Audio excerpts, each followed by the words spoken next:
practicing reading English? Just follow along video scrolling text. Listen first time and mute audio and replay video once again. You can slow down video speed using YouTube video player setting button, playback speed, options. Please click on subscribe button for more future videos. Very short stories and verses for children by Mrs. W. K. Clifford published in Project Gutenberg. The Boy and Little Great Lady.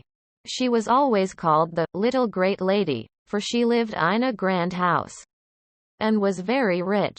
He was a strange boy. The little great lady never knew whence he came, or whither he went. She only swam when the snow lay deep upon the ground. Then, in the early morning he swept a pathway to the stable in which she had once kept a white rabbit. When it was quite finished, she came down the steps in her white dress and little thin shoes, with bows on them, and walked slowly along the pathway. It was always swept so dry she might have worn paper shoes without getting them wet. At the far end he always stood waiting till she came, and smiled and said, "Thank you, little boy," and passed on.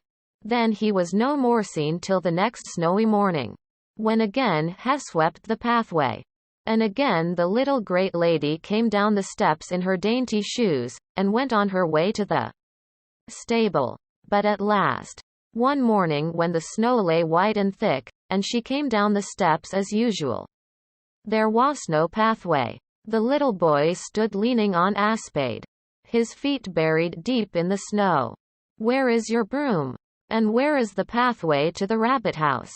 she asked. "The rabbit is dead, and the broom is worn out," he answered. "And I am tired of making pathways that lead to empty houses." "But why have you done it so long?" she asked. "You have bows on your shoes," he said, "and they are so thin you could not walk over the snow in them.